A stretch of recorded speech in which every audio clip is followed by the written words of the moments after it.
Hello and welcome to another episode of Molby On The Spot. I'm Trev Downey. I am here in my field in beautiful rural Ireland, and I'm joined, of course, by the legend that is Mr. Jan Molby to discuss the latest state of affairs with the champions. How are you, Jan? Yeah, excellent. Thanks, Trevor. Just excellent.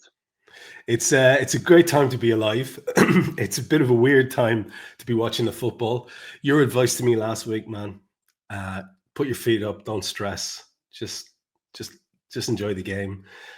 You don't know what way it's going to go. You had a feeling it might be very tight. In fact, pretty much spot on with your prediction, or damn close to it. And I made the mistake, man, of getting involved in it. I think an awful lot of people got distracted by an issue. We'll get to that. But the last two games, I swear to God, I am going to get a T-shirt made with that advice that you gave me, and literally just proper feet up, no stress whatsoever. Because I get the feeling, looking at the video footage of the lads that we're seeing, that they're just going to be absolutely all over the shop. How could you not be? It's kind of lovely to see it, isn't it? Yeah, I just think somebody actually asked me the question yesterday, and I said, yeah, but you don't need to go to Dubai to have a drink, you know what I mean? But that's what they've chosen to do, and so let's hope they're having a good time. Well, you see, this is where I wanted to go with this, right? Because you obviously have experienced being a league winner and wrapping it up maybe with a game or two to go, and the pressure's incredibly off. The job is done. Last week I spoke to you about how like nerds like me were being happy to see us just get to the 91 or 94 points for different reasons. I'd like to see Mo get all the records. These are the only things that I'm interested in at this point, but it doesn't really matter. And you can see how little it matters when the manager's off carousing in Ibiza, the lads are in Dubai. But you guys did this as well. But like you said, it was local, right? You used to go out and celebrate. Going out was a lot more common not that long ago, but it was just low key and local, right? Yeah. Well, I mean, I guess, and you fully understand, don't you, if the lads think we're going to have a few days away, where can we go where obviously we're not going to be incognito, but can you imagine, like we did in the old days, if we wanted to go for a drink, we went down to Ronnie Whelan's pub, Can you imagine the squad turning up in a pub in Liverpool on a Tuesday afternoon? I mean, it'd be mayhem, wouldn't it? So, I guess getting away from it is not a bad decision. And I was trying to tell you this last week, Trevor, about, you said what matters, what doesn't matter. I said, well, now really nothing matters. And I think that's been proven, hasn't it?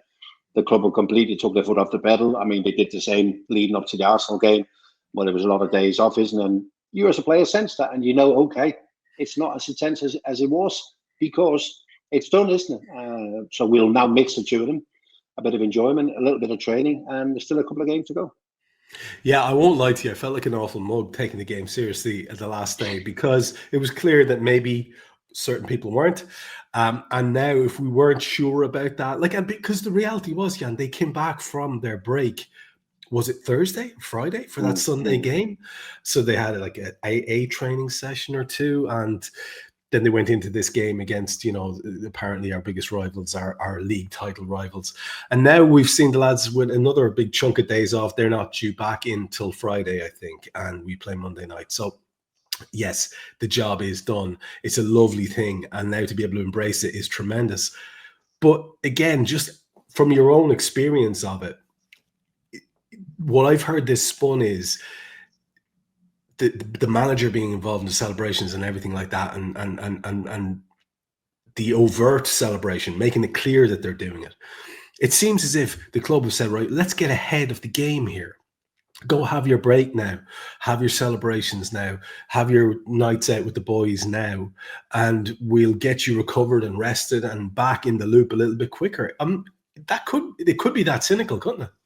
Yeah, but I also think it's, and they're obviously making themselves visible, aren't they? So you don't kind of want to be hiding away, do you? And then all of a sudden it appears on social media, and the few of the Liverpool lads having a drink. They kind of go, okay, we've gone away. We're not making any secret about it. This is where we are. There's plenty of videos floating about, isn't there? So no, I think they made a good decision, because too often in the modern day football today, we have these stories about people who always got a camera and wanted to take a picture. This is, if you want a video, take it. You know. Oh, and by the way, I'm the manager. You know what I mean? Do you want me to have a little whatever Jaeger bomb or whatever it is, and hooking all sorts of people they just even know, even an ex-Evertonian's brother? I mean, that won't go down too well, Arne. Yeah, someone needs to have a word with him about hanging out with Wayne Lineker, for the love of God. Yeah, it is.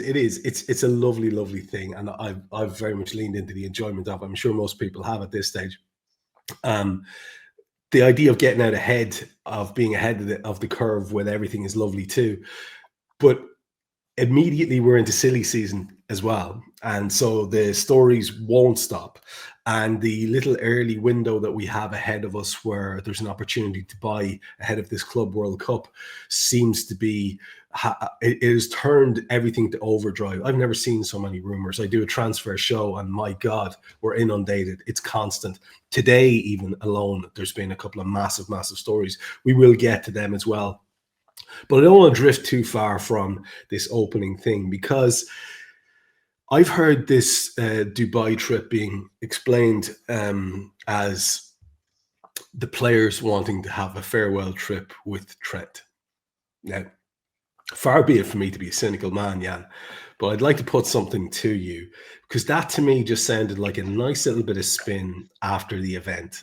I could be wrong, but I would have assumed that maybe something like that might have been organized a little bit before whatever happened with Trent happened. And then maybe it was suitable to say that because it took some of the horrible sort of feel off things the way they were, which we're going to get to, folks. Don't worry about it. We'll talk about that subject. But it was weird, wasn't it? It was a farewell tour for Trent. And then again, maybe it's not, because you saw how some of the players reacted quite viscerally to him being booed. It's the first I've heard, Trevor. I don't quite know. I don't quite know what to say. I do find it a little weak. Is that really what a Premier League squad would do? I don't know. As I said back in our day, when the highest profile departure we had was Ian Russ, wasn't it? And again, I'm convinced that we went down to Ronnie Whelan's pub and had a few beers and sent them off in a taxi. I've got a feeling we might pay for a taxi back home, which at that time could have been anything up to £8. But I don't think it went any further than that, Trevor. So listen, it might well be that the players felt that we should do this and say farewell to Trent, isn't it? But I'm sure there's going to be plenty of opportunity for them to catch up with Trent over the next few years. Yeah, especially as he is heading for what is effectively a rival. And we might as well talk about this. Everyone's had their say on it. I wouldn't mind getting your take on it. I'm sure everyone's eager to hear what you have to say. We did post-match Raw immediately afterwards. And, I found myself very, very reluctant to criticize anyone who pays their money and goes into a ground and they're entitled to do what they want to do. It's never been my thing to tell people how to support. I'm not a fan of booing. I don't do it myself. I wouldn't be into it. But I'm not going to look down my nose at you for doing it if you choose to do it. And people's feelings are very raw. And I did wince when I saw Trent on the sideline. And my feeling at the time was, this could be. And we hadn't picked up at home on the dodgy reception he got when he came into the ground, when he got up to warm up. That didn't come across necessarily on the TV. But I did see him getting ready to come on, and my feeling was, I think you've had a mare here, Arne, because there's no need for this. Now, the manager's take was, look, I'm paid to win games for Liverpool. Then he fucks off to Ibiza. But I'm paid to win games for Liverpool, so I wanted to use whatever weapons were in my arsenal. And I think, listen, there's a reasonable angle to that. But I felt he read the room wrong, Jan. I felt it was the wrong move. We didn't need to bring him on, and it really opened the kid up to the truth about how people are feeling. Yeah, it was. Was it unexpected? Yeah, I think it was unexpected. It's a bit like, I think it was 2016 when Liverpool fans walked out in protest against the rise in the ticket price. And I remember at the time, because I was commentating on the game, and I said, I'm not sure he will, because it would have been the first time I've ever seen that, but he did. And then again on Sunday, when I got to the ground and I tried to speak to as many sensible people as I could, just to gauge what they thought, and I was quite taken back. People I considered to be sensible were really, really angry. And then I spoke to somebody who is really close to the team, and obviously by then we knew that Trent was going to be on the bench. And I said, well, he said, the manager is adamant that he will base it on the state of the game. We already knew that there was no way Bradley's going to play 90 minutes. So it was going to be the state of the game when he was going to be brought on. But the guy did finish off by saying, but it could be quite horrible, Jan. We're sensing that it's not going the way that we had hoped. And they were spot on. I mean, I described it as a majority-minority or minority-majority, that booed. But see, the thing is that the people who wanted to booed. Then loads of people didn't want to applaud him, did they? So they kept quiet. And then you had the people that... So it became a little bit of a, you boo, I don't boo. And then some people argue with the people that boo this. And that was kind of the story I was getting, the story I've been having. I mean, I was at Anfield yesterday. We're doing this on a Wednesday. I was at Anfield on Tuesday. And a fella came up to me and he said, were you here Sunday? And I went, yeah. He said, what did you do when Trent came on? I said, well, I couldn't do anything. I said, because I was working. He said, I walked out. He said, as soon as he came on, I left the ground. So it's... So we can't control people's feelings, and you're entitled to support your club in whatever way you want, as long as it doesn't affect anyone's well-being or anyone's safety, isn't it? And that's exactly what the fans did on Sunday. I hope, Trevor, in a funny way, that they let the feelings be known, and maybe that's the end, but I just don't think it will be. Well, it seemed to peter out towards the end to the extent that it was almost done, and the kid himself was getting into the game, even though it was cringy to hear him booed every time the ball came to him. It absolutely was cringy. It was uncomfortable, I think, for most people. And an awful lot of people were... I had this conversation. An awful lot of people were in agreement with the booing. Some people were quite indignant about it, said it wasn't very becoming or very Liverpool-like, whatever that means. And I do kind of understand what they were saying. And I'm okay with Liverpool fans debating this amongst themselves and saying what is and isn't appropriate and having their own opinions. But where I draw the line, Jan, is having to listen to smug, sanctimonious commentary from players who are now pundits, from rival teams, from the media, from journalists, even some of the Liverpool patch journalists, talking about the thing as if they're a little bit detached from the reality of what actually happened. We kept hearing the phrase about how he gave 20 years of his life. He was blessed and given an opportunity to do something that people like me dream of and never got the opportunity to do. We heard phrases like, something was lost at Liverpool that day. People like Ollie Holt, people like even Paul Joyce were saying things like this. And it just kind of rubbed me the wrong way. I was thinking, you don't really get to pronounce your moral superiority in a situation like this. And then when it gets to the likes of pundits like Rio Ferdinand, you're going, dude, what would you know about loyalty, fella? So it's really rubbed me up the wrong way. I was wondering, were you aware of it from your soaking up of whatever media you do soak up, and what was your reaction to it? Well, obviously I was on the touchline before the game with most of them. I was in the press room before with a lot of them. I didn't see Rio Ferdinand there, but I've seen a lot of other people. And people like, because I'm an ex-Liverpool player, we were kind of in the firing line, weren't we? Foreign media are asking us what is the idea behind all this. And we kind of went back to a little bit of, maybe it's also to do with the history of the city, as a whole, and the way that Liverpool as a city feel that we can do this, but we can only do it if we stick together and we don't do anything to harm ourselves. So I sort of ended up with what really annoyed a lot of people is the no fee situation. The fact that he's walking out the door without the club getting a fee, when we've seen in the past players at other clubs re-signing a deal with a clause in to safeguard the football club. And then I did a piece before the game, and somebody said, I don't see the problem. He said, because Trent Alexander-Arnold has cost Liverpool nothing. And I went, well, that's not the point, is it? To replace him, it's going to cost a fortune, isn't it? So that there is an issue here. So I don't know, what was that your big thing, Trevor? The fee. I mean, I've always had this thing about the loyalty is he's been loyal to his contract, hasn't he? You know what I mean? We can't knock what he's done during it. What is it that sticks in your craw? What is the big thing, Trevor? The big one for me was, I'm very much like that. Look, footballers aren't slaves. And if you serve out your contract, you've done your duty.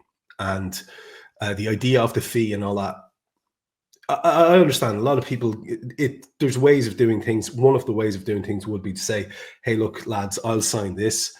And then, in a year into the contract, I'll get my move. They have an unspoken arrangement, whatever. I get that. And I understand what people were saying, but that didn't stick in my craw at all. What stuck in my craw was the method in which the player himself handled himself throughout it. He was pretty anonymous for a lad who used to be quite outspoken and doing interviews and talking about how the club was everything to him and stuff. As vice captain, he became almost absent from media. Very little interviews, very little presence, putting himself out of the line of fire of any questions. And from when he knew, and he did know, and look, let's be honest, we all heard the stories in the background with his brother and the rumors, and we saw the Trent in a white t-shirt beside the Real Madrid stadium, stuff like this. It was low-key, everybody knew. Wouldn't you have had a lot more respect for the lad if he had just said, look, I'm going to Real Madrid at the end of this. It's something I want to try. But the first thing and the only thing I care about now is to get my head down and win this league for Liverpool, for the fans, for people who've been so loyal to me. It would have been bittersweet, but people, I think, would have been a lot more receptive to that. It would have been honest. It would have been open. It's what the lad did in the end, and the timing of it just felt a little bit weird as well with this Club World Cup shit coming up. Why couldn't he have kept his hat on until the end of the season? It just feels like he himself was being pushed around by a different agenda. And it certainly wasn't a Liverpool or a Liverpool fan one. Do you know what I'm saying by that? Does that sound overly emotional? No, well, yeah, but it does. But football is exactly about that, isn't it? Football is exactly about emotional. People get emotional, isn't it? And the thing that, somebody actually said to me at the end of the game on Sunday, I felt very uncomfortable today. And I went, well, to be fair, Anfield makes you feel uncomfortable, doesn't it? It makes opposition feel. It's one of those stadiums that makes you feel uncomfortable, isn't it? Because you don't quite know what's around the corner. So some of the problems I have, Trevor, is that Trent has obviously made some statements. And he's made some statements when he was 19, 20. And then by the time you're 25, your outlook on life might have changed. But my problem with that, Trevor, is that I'm just a normal lad. Local lad, I'm Scouse. He made that a significant part of his brand, didn't he? And that is the one thing that annoys me, is that he wanted it to be part of his brand, that I'm just a normal lad from Liverpool, I'm just a Scouse, and he made that part of his brand, isn't it? And by doing what he's doing now, by all the means, when you're 19, you go, all I want to do is play for Liverpool the rest of my life, fine. That might change when you're 25 years of age, isn't it? But the other thing about, you were so keen on being a Scouse a big part of your brand, isn't it? Then he maybe could have done things differently. When was the good time to announce? I don't know. And another thing, Trevor, is that the problem is that you're a local lad. You got your roots, but once you reach for the stars, you leave your roots behind, don't you, Trevor? That's the big thing, isn't it? So I also, to a certain extent, think that lad, when he was 19, 20, he doesn't exist anymore, does he? The Trent that was 19, 20 does not exist anymore. We have a whole different guy. We have a whole brand now, isn't it? So the interesting bit is obviously what we got left, Trevor, is that we got 2 games on the parade to go. That's in that regard, then, just get back to where we started. Do you reckon the manager made a little bit of a mistake, read the room wrong by playing? Totally. I couldn't believe it. And in that regard, is he involved again between now and the end of the season? Because Arne has publicly said he will use him. Does he use him away and then make sure that he doesn't even get up to warm up for the last game of the season, because it all feels like we have to manage people's visceral reaction to a lad they feel let down by now. And I don't want him to be a distraction from what should be a happy day, because, you know, it was very much a massive distraction on the weekend. So does he play again? Yeah. What do you reckon? I would say no. You know, and I totally agree with your call. He made the wrong decision. There was enough evidence leading up to the game to suggest that, you know, there was going to be something happening. And then you kind of think, will there be enough people to drown out the boos? There won't be, because so many people weren't prepared to support him. So does he play again? You know, does he get to walk around Anfield with the trophy? I mean, he's deserved to be part of it all. But is it a wise decision to do when, you know, we're looking to have one hell of a party, aren't we? You know, so Sunday and Monday, it's going to be one hell of a party. So for my money, no, I don't think he plays again. Yeah, it's going to be interesting. I agree with you. I think the noise will be too big around it now. The last word on it is, you saw the reaction of the likes of Dom Szoboszlai, who was sort of gesticulating at the crowd, saying, "Hey, well, yeah, this is, you know," and they were at pains, the lads, to show loyalty to their pal. Some of them more so than others, but you're going to have that, aren't you? People are going to be closer than some of them are going to be closer than others. In terms of the celebration, and again, I just want, this is because we're blessed to have you here to ask this question. With any group of lads, and you got a big squad, there are going to be some lads who are tight. You have little cliques. There's going to be one or two lads who everybody dreads. This is just the nature of the thing, right? In a situation like that, would that be like a little bit of a rallying thing, or could you see maybe that there would be elements of even the player group are thinking, "Oh, fucking hell, this is going to be a downer now. Like, this is, you know, we have to manage this shit. We have to manage this situation. We should be just absolutely like chilling out, enjoying every minute of the last day at Anfield, and now we have to all be cringing and wondering whether people are going to be expressing whether they're right or not their disdain for someone, you know." I think as a group of players, I think you're more concerned with what almost looked like spoiling at the end of the season. You know, I think all the thing with, it's like, do we have any sympathy for Trent? I always think that maybe the booing is a little bit of a surprise, but the fact that Trent was going to get loads of criticism by Liverpool fans, and the fact that his legacy at Anfield will be great player, end of, yeah, that'll be his legacy, great player, end of. Because, you know, reputations are often defined, aren't they, by final acts, you know, I mean, and this is his final act, isn't it? So his legacy will be great player, nothing else. But I think him and his family, advisors, whatever, would have expected all this. So I think all that has been factored into,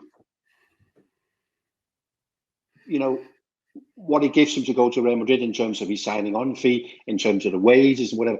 Everything has been factored in, you know. So it's kind of one of them things that when he sits at home and he goes, "This is what makes it all worth," and, you know, I know I had to take some shit off the fans in it, but it's all been factored into the price, hasn't it? That's how I look at it. You know, everything has a price, doesn't it? And go, what do you need to do to walk out on the club that you're contract, or well, no longer contract? What do you need?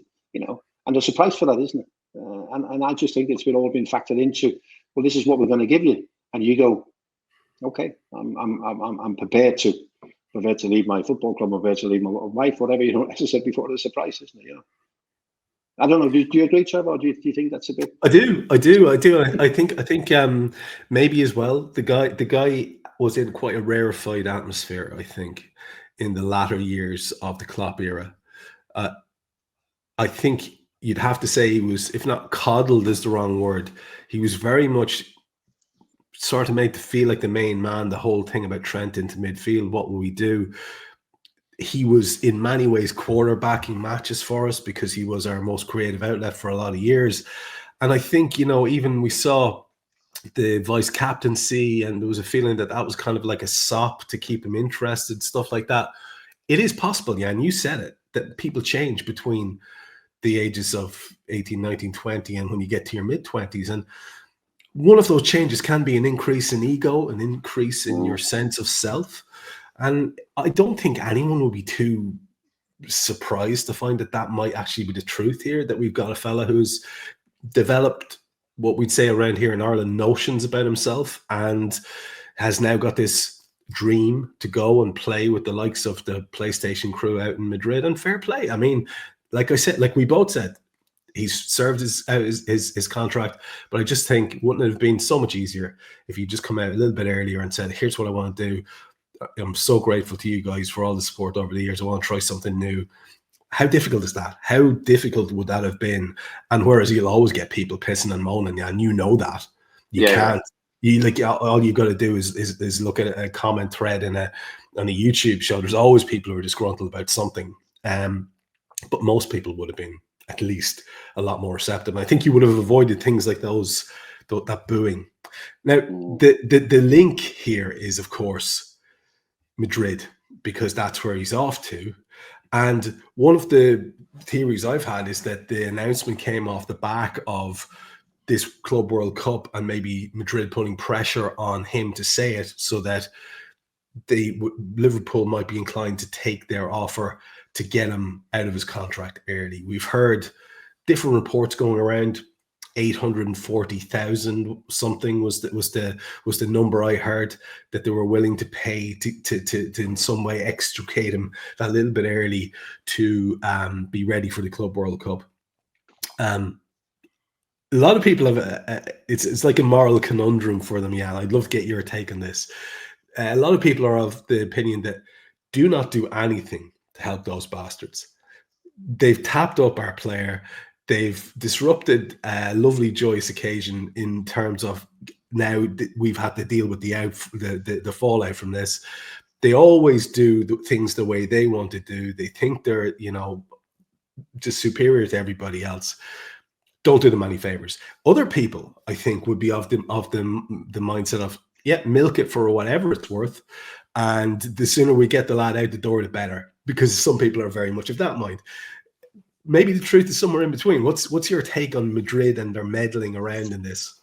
Well, obviously, Madrid is Madrid, aren't they? And they have proven time and time again is that if there's one club who can turn even the best players in the world their heads, it's Real Madrid, isn't it?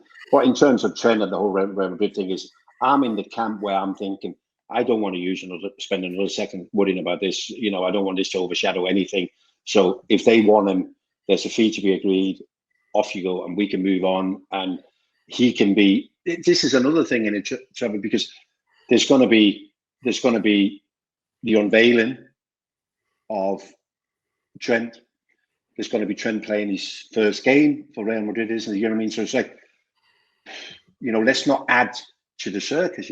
Let's not add to the circus. Yeah, it's just the whole lot of it. It all just feels like a horrible, unfortunate distraction. The less of it there is, the better.